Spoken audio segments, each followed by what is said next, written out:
तेरा वचन मेरे पाँवों के लिए दीपक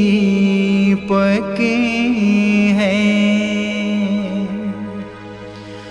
और मेरे मार्ग का उजियाला है। तेरा वचन मेरे पाँवों के लिए दीपक है। पहला पाठ प्रेरित चरित अध्याय 10 पद संख्या 34 और 37 से 43। पेतरुस ने शतपति और उसके परिवार से कहा, नाजरत के यीशु के विषयों में यहूदिया भर में क्या क्या हुआ है उसे आप लोग जानते ही हैं। ये सब गलीलिया में प्रारंभ हुआ, उस बपतिस्मा के बाद जिसका प्रचार यूहन्ना ने किया था। ईश्वर ने यीशु को पवित्र आत्मा तथा सामर्थ से विभूषित किया और वह चारों ओर घूम घूम कर भलाई करते रहे और शैतान के वश में आए हुए लोगों को चंगा करते रहे, क्योंकि ईश्वर उनके साथ था। जो कुछ उन्होंने यहूदियों के देश और यरूशलेम में किया उसके साक्षी हम हैं। उन्हीं को लोगों ने क्रूस पर चढ़ाकर मार डाला है, परंतु ईश्वर ने उन्हें तीसरे दिन जिंदा किया और प्रकट होने दिया, सारी जनता के सामने नहीं बल्कि उन साक्षियों के सामने जिन्हें ईश्वर ने पहले से ही चुन लिया था। वे साक्षी हम हैं।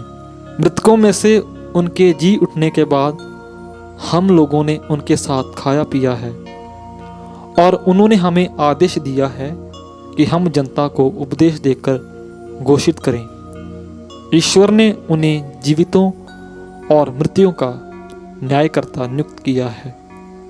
उन्हीं के विषय में सब नबी घोषित करते हैं कि जो कोई उनमें विश्वास करेगा उसे उनके नाम द्वारा पापों की क्षमा मिलेगी।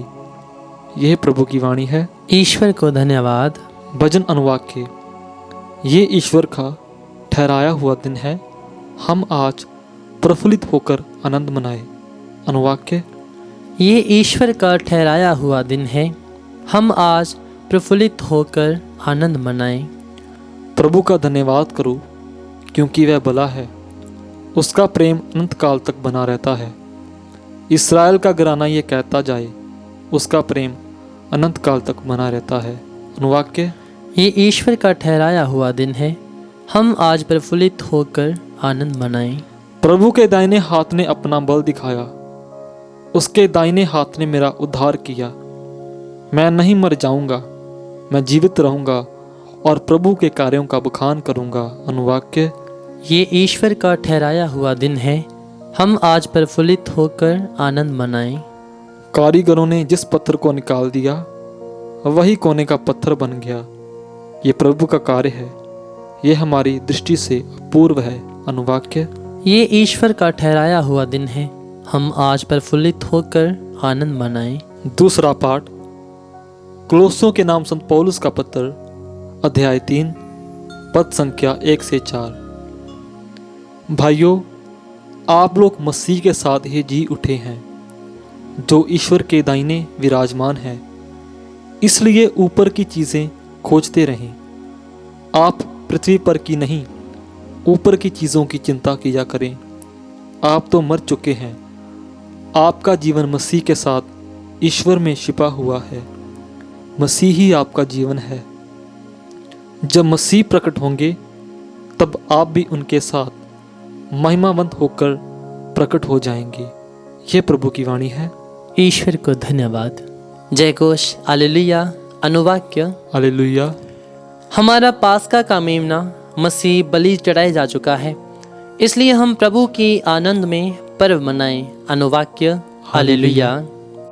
संत यूहन्ना रचित पवित्र सुसमाचार अध्याय 20 पद संख्या 1 से 9। मरियम मगदलेना सप्ताह के प्रथम दिन तड़के मुंह अंधेरे ही कब्र के पास पहुंची। उसने देखा कि कब्र पर से पत्थर हटा दिया गया है। उसने सिमोन पेतरुस तथा उस दूसरे शिष्य के पास जिसे यीशु प्यार करते थे दौड़ती हुई आकर कहा, वे प्रभु को कब्र में से उठाकर ले गए और हमें पता नहीं कि उन्होंने उनको कहाँ रखा है। पेतरुस और दूसरा शिष्य कब्र की ओर चल पड़े। वे दोनों साथ साथ दौड़े। दूसरा शिष्य पेतरुस को पिछेड़कर पहले कब्र पर पहुंचा। उसने झुककर ये देखा कि छालटी की पट्टियां पड़ी हुई हैं, किंतु वह भीतर नहीं गया। सिमोन पेतरुस उसके पीछे पीछे चलकर आया और कब्र के अंदर गया। उसने देखा कि पट्टियां पड़ी हुई हैं और यीशु के सिर पर जो अंगोछा बांधा था वह पट्टियों के साथ नहीं बल्कि तय किया हुआ दूसरी जगह अलग पड़ा हुआ है। तब वह दूसरा शिष्य भी जो कब्र के पास पहले आया था भीतर गया।